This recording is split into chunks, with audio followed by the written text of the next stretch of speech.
नमस्कार मित्रों। आज हम बात करते हैं ईरान इजराइल का जो अभी युद्ध हुआ है उस पर विस्तार से बात करते हैं। ये युद्ध क्यों हुआ, इसके क्या लाभ हानि हुए, इजराइल को कोई परिणाम मिला या क्या मिला, अमेरिका की क्या भूमिका रही इसमें, इस पर बात करते हैं। काफी समय से इजराइल ईरान पे आरोप लगा रहा है या कह रहा है उसको कि ईरान परमाणु बम बना रहा है, तो ईरान को अपना परमाणु कार्यक्रम बंद करना चाहिए। ईरान के पास अगर परमाणु बम होता है तो उससे इजराइल को खतरा है, ऐसा इजराइल का मानना है।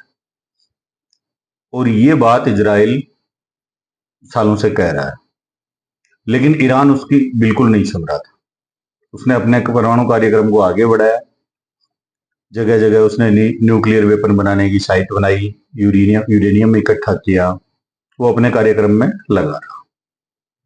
कुछ दिन पहले इजराइल ने ईरान को फाइनली चेतावनी दी कि आप इस कार्यक्रम को बंद करो वरना हमें आप पर अटैक करना पड़ेगा। ईरान ने उस चीज को भी हल्के में लिया, अनसुना कर दिया बात को। इसी बीच अमेरिका ने भी ईरान को चेतावनी दी कि ईरान अपना परमाणु कार्यक्रम बंद कर दे वरना अमेरिका को भी उस पर अटैक करना पड़ेगा, लेकिन ईरान ने किसी की नहीं सुनी।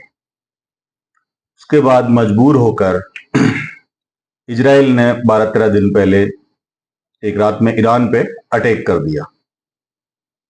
उसने अपने फाइटर जेट ईरान में भेजे और कई साइट्स पर बम गिराए, जैसे उसकी तेल रिफाइनरी थी या कुछ न्यूक्लियर साइट थी उन पे गिराए।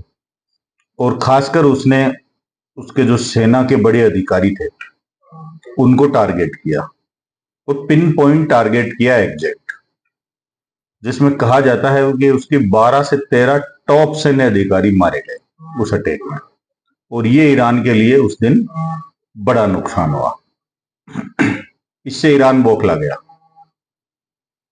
और उसने भी उसी सेम नाइट या अगली नाइट इजराइल पे मिसाइलें दाग दी,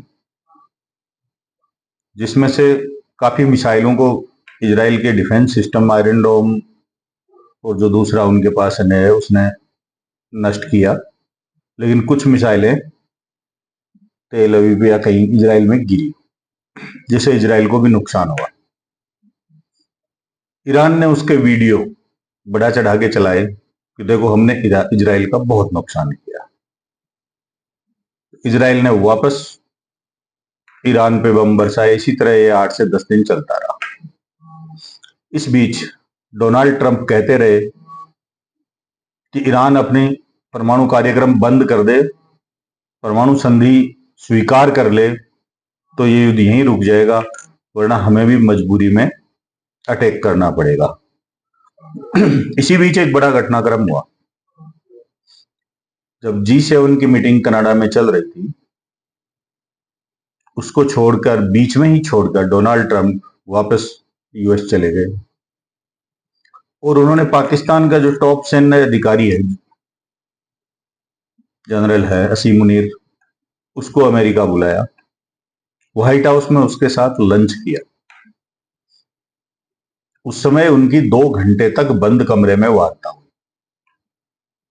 किसी को नहीं पता उन्होंने क्या वार्ता की, क्या नहीं की। सारी दुनिया कयास लगा रही है, अंदाजे लगा रही है। लेकिन जो मोटा मोटी एक अंदाज उससे निकल के आया था वो ये था कि डोनाल्ड ट्रंप ने पाकिस्तान को मनाया है कैसे भी डील करके कि आप ईरान का साथ नहीं देंगे, ईरान के मामले में हस्तक्षेप मत करना जब हम उस पर अटैक करें।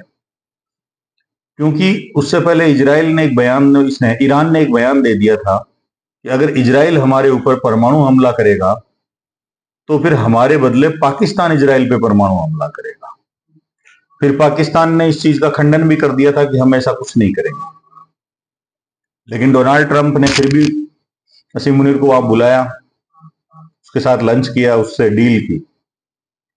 उसके बाद डोनाल्ड ट्रंप ने बात को एकदम ढीली दे दी, एकदम स्लो कर दी कि ईरान पे अटैक करने के बारे में मैं अभी 2 सप्ताह बाद सोचूंगा, कोई फैसला 2 सप्ताह बाद लूंगा। जिससे पूरी दुनिया में एक मैसेज गया कि अमेरिका विश्वसनीय नहीं है।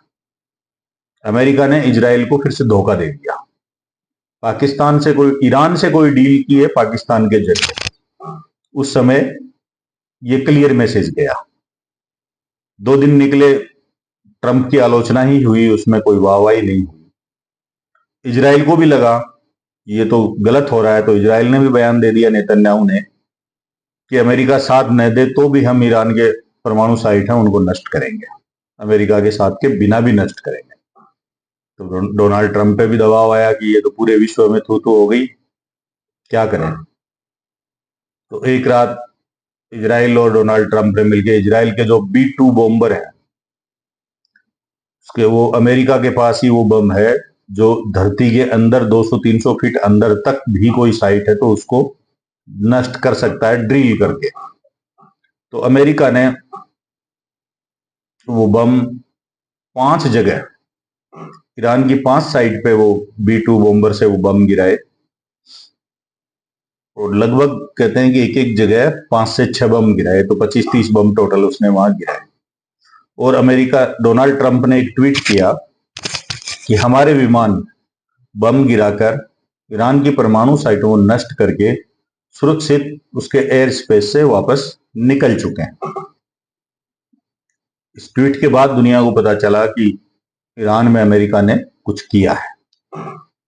फिर सब बात वहीं आ गई, तो फिर की जनरल वसीम मुनीर ने क्या, उसके साथ डील का क्या हुआ, तब समझ में आया कि इसने पाकिस्तान को रोका था वहां जाने से, कि आप ईरान का साथ नहीं दोगे इस युद्ध में।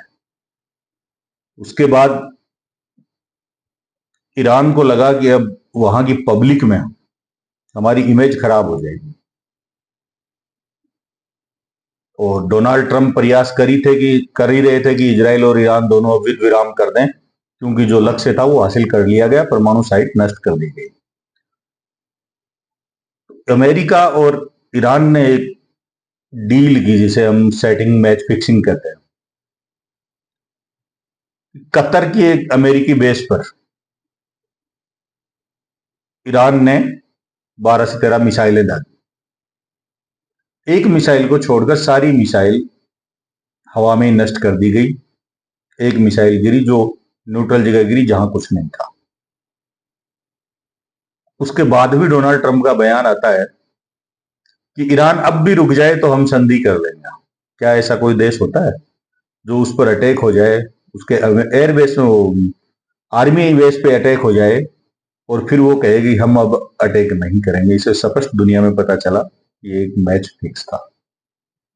उसके अगले दिन सुबह मॉर्निंग में डोनाल्ड ट्रंप का फिर ट्वीट आता है कि अब से 6 घंटे बाद ईरान इजराइल में सीज फायर है, अब युद्ध नहीं होगा, दोनों तरफ सहमति बन चुकी है। फिर ईरान ने उसका खंडन कर दिया कि ऐसा कुछ नहीं हुआ। तो इजराइल ने भी बोल दिया कि हम पर अटैक हुआ तो हम बख्शेंगे नहीं, और ईरान ने फिर मिसाइलें छोड़ी, इजराइल ने फिर बम गिराए। ये कल तक यही चल रहा था।